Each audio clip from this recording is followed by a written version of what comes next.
Untuk video kali ini kita akan membahas beberapa saham pilihan untuk besok Senin tanggal 5 Agustus 2024. Tapi sebelum masuk ke materi, disclaimer ya, untuk keputusan ada di tangan masing-masing. Untuk saham-saham yang akan kita bahas sesuaiin aja sesuai judul. Yang pertama kita akan cek dulu saham Pegas. Beberapa hari terakhir ini untuk saham Pegas cenderung ini ya, sideways konsolidasi. Untuk resistennya masih di 1640 ya, beberapa kali mencoba breakout itu gagal terus. Kalau kita lihat untuk transaksinya hari Jumat kemarin, Pegas tanggal 2 Agustus aslinya masuk 8,9 M. Kalau kita lihat dalam satu minggu terakhir dari tanggal 29, untuk aslinya sebenarnya cenderung masuk sih di saham Pegas ya. Kalau kita lihat untuk laporan kuartal 2-nya apakah udah diupdate, kalau kita cek di RTIC belum ya. Semoga aja nggak mengecewakan. Kalau kita lihat laporan kuartal 1 cukup bagus untuk saham Pegas. Semoga aja laporan kuartal 2-nya juga positif, sehingga itu bisa jadi sentimen bagus ya untuk menaikkan harga saham Pegas. Di level harga saat ini mungkin masih wait and see ya untuk harganya, nunggu sampai laporan kuartal 2-nya rilis. Kalau positif ya ada potensi breakout di atas 1640. Tapi kalau pendapatan Pegas di kuartal 2 agak mengecewakan bagi sebagian investor, ya hati-hati aja ya. Kalau turun soalnya supportnya cukup dalam, ada di 1500. Mungkin untuk besok Senin sih, selama laporan kuartal 2-nya belum update ya, potensinya masih sideways seperti ini. Oke, itu untuk saham Pegas ya. Kembali lagi disclaimer, tapi kalau melihat beberapa hari aslinya masuk sih ya kalau teman-teman mau masuk juga disclaimer ya. Cuman ya itu sih amannya nunggu sampai laporan kuartal 2-nya update. Oke, itu untuk saham Pegas. Selanjutnya kita akan cek saham ITMG. Udah cukup lama nggak kita bahas ini saham ITMG. Harga sahamnya kemarin Jumat berhasil breakout lagi di atas 26.700 ya. Close-nya di 26.975. Secara teknikal berarti kalau misal besok atau minggu depan masih naik, itu resistennya balik lagi di 27.775 ya, 27.775-an. Kalau kita lihat untuk transaksinya ITMG, kalau melihat Adaro udah naik lumayan tinggi ya, semoga aja ITMG bisa mengikuti ya. Kalau kita lihat transaksinya kemarin Jumat aslinya keluar 4,7 M. Kalau kita lihat di sini ITMG tanggal 2. Oh ya, tadi untuk transaksinya Pegas belum kita cek ya. Untuk Pegas sendiri kemarin tanggal 2 aslinya masuk 8 eman, yang masuk itu ada AK, kemudian YUZB, kemudian yang keluar BBBK ya. Jadi aslinya masih net buy. Untuk lokalnya net sell, retailnya pada keluar ya. Mudah-mudahan untuk Pegas besok Senin bisa hijau sih, nguji resistennya lagi ya. Dan untuk ITMG sendiri hari ini tanggal 2 Agustus secara keseluruhan yang masuk sama yang keluar sebenarnya nggak beda jauh ya. Untuk aslinya sendiri net sell, BB net sell 5,1 M, malahan 100% transaksi BB versi asing hari kemarin di saham ITMG jualan. Kemudian ada AK yang jualan 2,9 M. Yang masuk untuk aslinya CC ya, 3,3 M aja. Secara keseluruhan untuk aslinya net sell, lokalnya net buy. Tapi di sini menariknya sebagian retail untuk versi lokal pada keluar ya. Jadi ITMG bisa naik lumayan tinggi 1,31%. Untuk besok Senin sih kalaupun turun ya, pantau aja level 26.700 ini supportnya. Kalau menurut saya sih kemungkinan masih cenderung naik ya. Kalau lihat transaksi hari Jumat kemarin sebagian retail pada keluar ya. Mungkin kalaupun koreksi turun nanti mantul naik di area support. Cuman kalau langsung hijau ya, target price-nya untuk minggu depan semoga aja bisa nguji 27.800 ya. Oke, mungkin seperti itu aja sih untuk saham ITMG. Kita lihat aja untuk besok Senin gimana ya. Semoga aja bisa nguji resistennya di 27.800-an. Untuk selanjutnya kita akan cek saham Harum, HRUM. Harum beberapa hari terakhir ini juga cenderung konsolidasi ya, sedikit di atas supportnya. Ya, kemarin pernah mencoba breakout di atas 1270 cuman gagal, ini malah turun lagi beberapa kali diuji di area support cuman masih bisa bertahan di atas 1180. Untuk Harum sendiri kalau kita lihat untuk transaksinya tanggal 2 kemarin aslinya keluar 4 eman lebih. Kalau kita lihat dalam 1 minggu terakhir untuk Harum aslinya ya kadang masuk kadang keluar ya. Net sell 155 juta. Harum Energi. Kalau kita lihat di sini tanggal 2 untuk Harum kemarin Jumat ada sedikit distribusi oleh BBKZ ya, 100% jualan mereka berdua.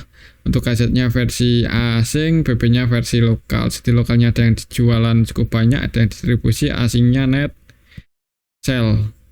Kalau kita lihat di sini untuk laporan kuartal 2-nya untuk Harum udah diupdate dan sebenarnya cukup bagus ya untuk laporan kuartal 2-nya. Ya nggak bagus-bagus banget juga sih. Jadi kalau dibandingkan kuartal 1 naiknya cukup signifikan, tapi secara tahunan dibandingkan kuartal 2 tahun 2023 turun. Ya nggak mengecewakan banget sebenarnya ya. Ya masih wajar sih. Mungkin untuk Harum ya. Karena ini udah di area support ya, disclaimer buat teman-teman yang misal minat masuk untuk swing di saham Harum. Kalau mau entry ya di 1185 ini pas di area support, nanti antisipasi aja kalau turun di bawah 1170 ya kalau mau diantisipasi.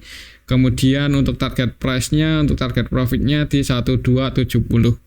Ya kalau menurut saya sih skenario masih ada potensi rebound naik ya melihat laporan kuartal 2-nya ya, walaupun nggak bagus-bagus banget, cuman paling nggak ada perbaikan lah dibandingkan dengan kuartal 1. Nah, mungkin seperti itu sih untuk saham Harum ya. Ini close-nya pas di area support 1185. Disclaimer kalau mau entry dan kalau mau pasang antisipasi bisa sedikit di bawah 1170 dan untuk target price-nya di 1270. Itu untuk saham Harum ya. Coba kalau kita lihat untuk ITMG apakah udah diupdate? Belum ya, kita tunggu aja, semoga nggak mengecewakan banget. Oke, itu untuk saham Harum. Kembali lagi disclaimer ya. Selanjutnya kita akan cek saham Medco.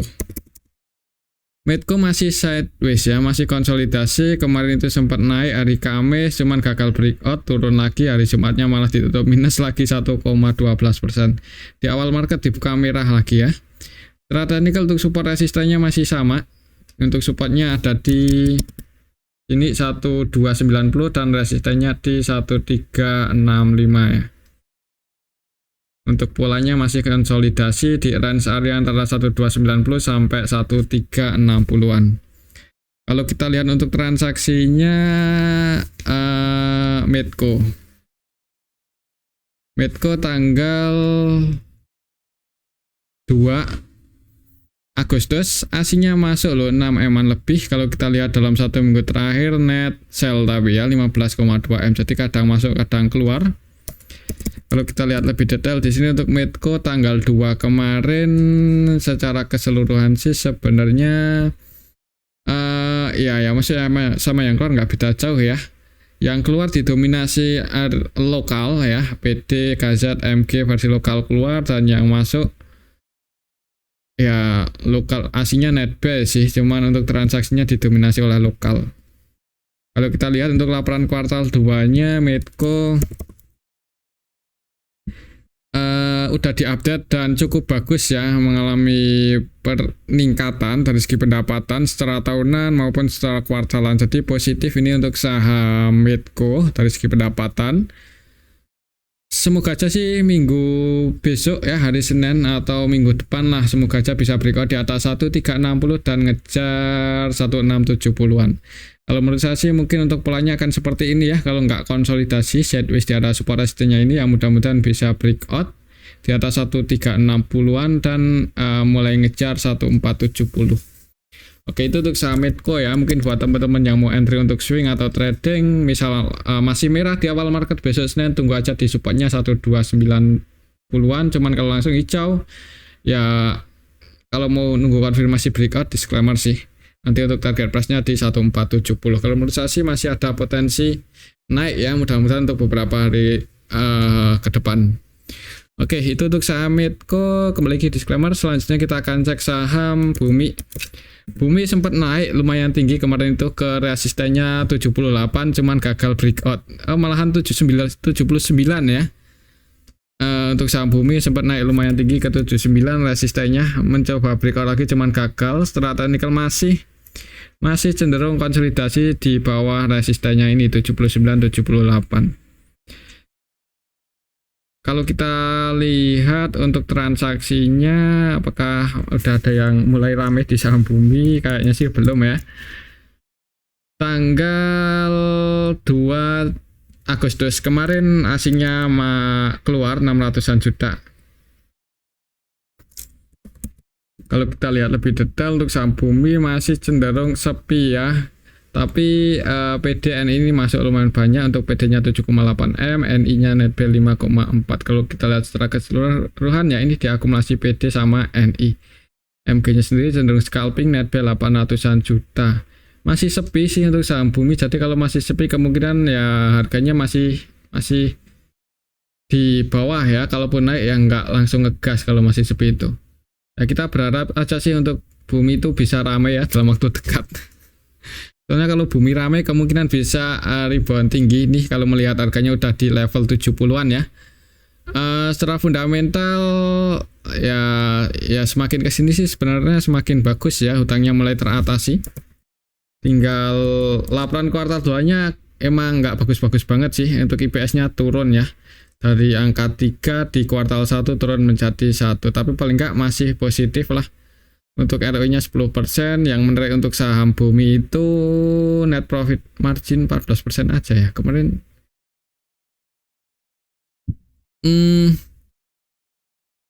ya mungkin ini sih kalau kita lihat history hutangnya udah mulai teratasi. DER-nya 82% ya, udah di bawah 100%, cuman masih lumayan gede sih.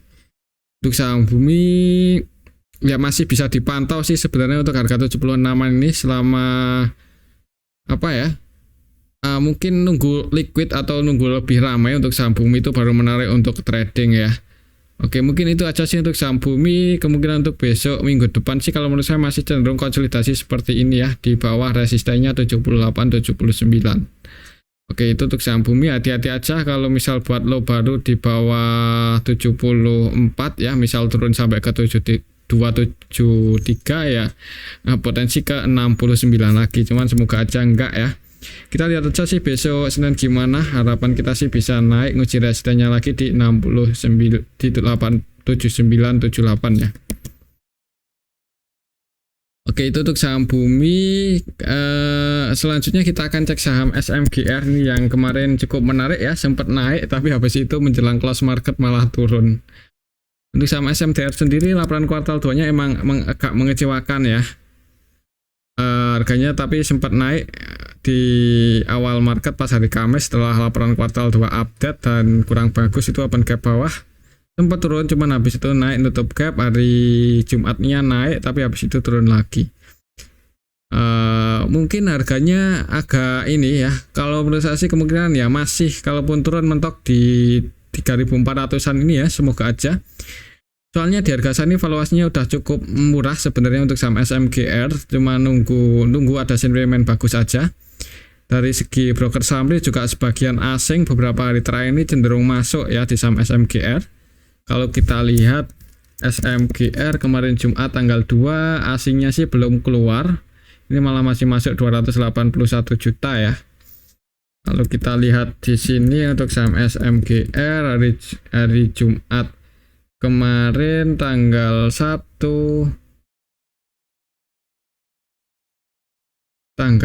hari Jumat itu tanggal 2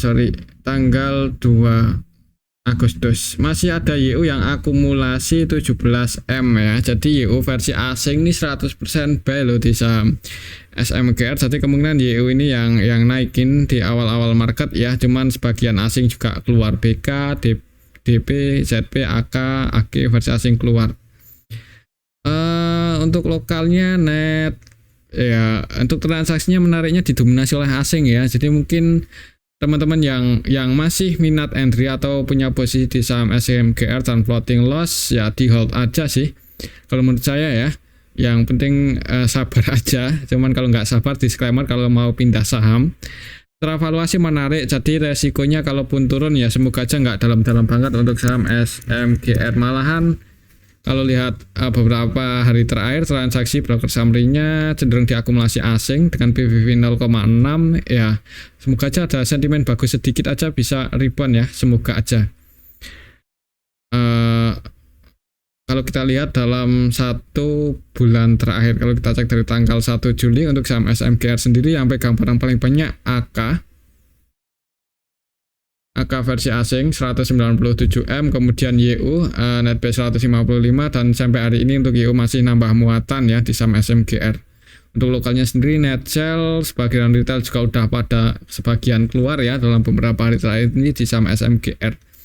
Jadi untuk polanya kalau menurut saya sih kalau nggak sideways seperti ini mudah-mudahan bisa naik ya, kalaupun turun ya mentok semoga aja di 3.400. Oke, itu untuk saham SMGR ya. Kembali lagi disclaimer, selanjutnya kita akan cek saham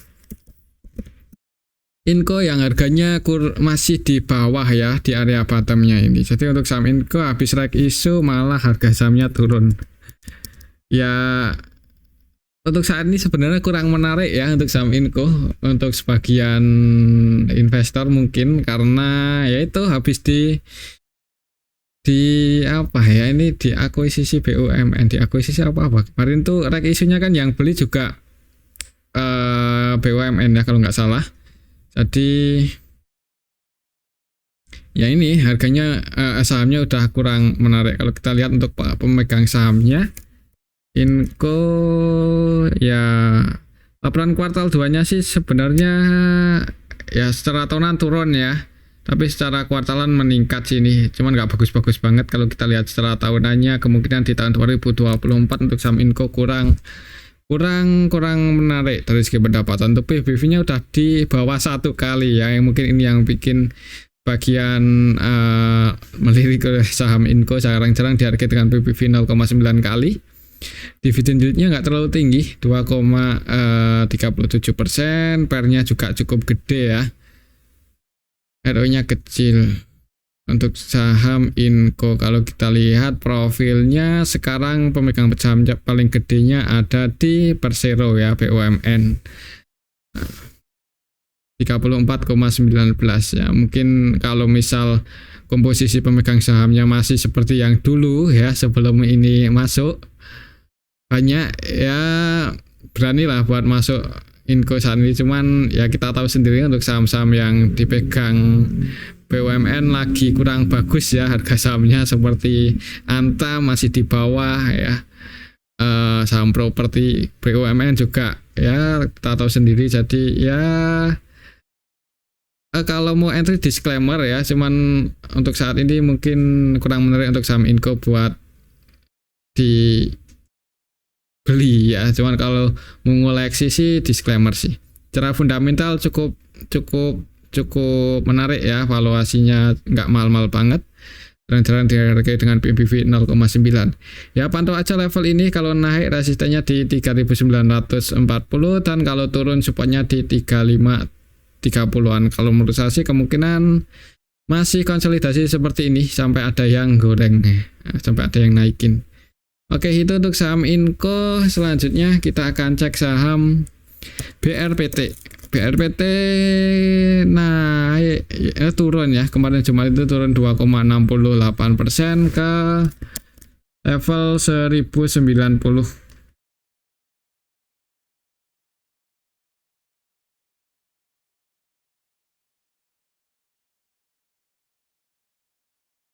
Kalau kita lihat untuk transaksinya,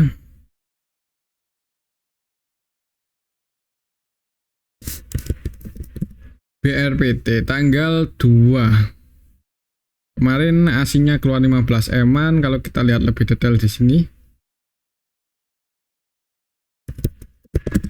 BRPT tanggal 2 Agustus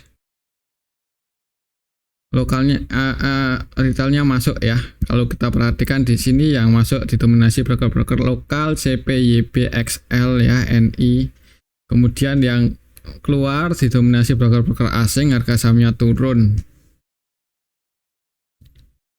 Untuk besok Senin sih mungkin pantau aja level 1100, apakah bisa breakout di atas itu lagi atau enggak ya. Kalaupun naik cuman di level 1100 itu berat buat naik lagi ya, wait and see aja dulu, takutnya masih bisa turun lagi lebih dalam ya, soalnya supportnya lumayan dalam, ada di 1035. Kalau lihat transaksi kemarin Jumat, mending wait and see aja dulu di awal market sih. Lihat candlenya juga kurang bagus ya, takutnya kalau turun kan mending tunggu aja di dekat-dekat 1035. Oke, itu untuk saham BRPT. Selanjutnya kita akan cek saham MDKA ya, yang harga sahamnya turun cukup dalam kemarin Jumat 3,69%. Di harga saat ini mendekati area support kuatnya sih. Jadi yang kalau mau lirik-lirik di saham MDKA, disclaimer soalnya sekali naik kan kadang ngegas ini untuk saham MDKA. Kalau kita lihat untuk transaksinya kemarin Jumat tanggal 2 Agustus aslinya keluar cukup banyak, 30 eman ya. Kalau kita lihat dalam 1 minggu terakhir net sell 23, jadi kadang masuk kadang keluar sih. Untuk MDKA sendiri hari Jumat kemarin yang distribusi untuk asingnya ada BB 100% jualan, BB versi asing di saham MDKA, kemudian BK, ZP, YU versi asing juga keluar. Yang masuk untuk asingnya dikit ini untuk nilainya, jadi didistribusi oleh asing, ditampung lokal, harga sahamnya turun cukup dalam ya. Kalau kita lihat laporan kuartal 2-nya untuk saham MDKA di sini sih belum diupdate ya, semoga aja nggak minus. Mungkin masih wait and see aja dulu sih. Tapi ya buat patokan ya, misal masih turun, kalau secara histori supportnya ada di level 2320 ya. Kalau merah pantau aja 2320, jebol di bawah itu ya tunggu di 2220. Ya kalau mau entry jangan buru-buru ya, di awal market lihat wait and see aja dulu sama lihat kondisi marketnya gimana. Oke, mungkin itu untuk saham MDKA ya. Untuk resisten kuatnya masih di 2480-an. Untuk selanjutnya kita akan cek saham TPIA ini yang harganya masih uptrend terus ya. Ini berhasil breakout lagi di atas 9.800-an, cukup bagus, naik 2,80% ya. Untuk target price-nya ya, untuk saham TPIA kalau masih uptrend itu lumayan tinggi, ada di 11.000 ya. Ini resistennya atau target price untuk saham TPIA misal masih naik, soalnya hari kemarin hari Jumat berhasil breakout lumayan tinggi. Laporan kuartal 2-nya juga bagus ya untuk saham TPIA, cuman emang secara valuasi kurang ya bukannya bagus sih, ya rugi, masih rugi, cuman ruginya nggak segede di kuartal 1 untuk saham TPIA. Kalau untuk valuasinya ya masih mahal lah, perusahaannya masih rugi. Tapi ini sih untuk trennya strong ya, emang harga sahamnya begini ya. Kalau mau masuk untuk swing atau trading di saham TPIA ya ini sih. Kalau mau masuk ya antisipasi aja kalau turun di bawah 9.900 itu enggak, kalau mau diantisipasi. Dan target price-nya di 11.000. Kalau setelah trend masih uptrend sih, kalau menurut saya juga masih ada potensi naik ya. Walaupun enggak langsung ngegas. Coba kita lihat untuk saham TPIA. Kalau kita lihat dalam 1 minggu terakhir ini juga aslinya masuk loh 87M, jadi belum keluar. Tanggal 2 kemarin pun juga masih masuk lumayan banyak 67M, jadi display asing masuk. Kalau kita lihat lebih detail untuk saham TPIA siapa yang masuk, untuk aslinya ada BK, AK, CC, ZP. Wah, broker-broker asing ini pada masuk ya, BK, AK, CC, ZP, KZ versi asing masuk. Malahan kalau kita perhatikan di sini untuk BK nilai transaksi dan netbuy-nya nggak beda jauh, jadi cenderung akumulasi. Untuk asingnya yang keluar YUPD nggak sebanyak asing masuk, jadi diakumulasi oleh asing. Lokalnya jualan, harga sahamnya naik. Mudah-mudahan masih bisa naik ya. Cuman kalau buat teman-teman yang mau entry harga nggak sesuai prediksi ya jangan ragu buat cut loss sih. Tapi kembali lagi disclaimer ya, untuk keputusan ada di tangan masing-masing. Mungkin ini aja dulu untuk analisis kita pada video yang ini. Semoga bisa bermanfaat. Tetap disclaimer, terima kasih.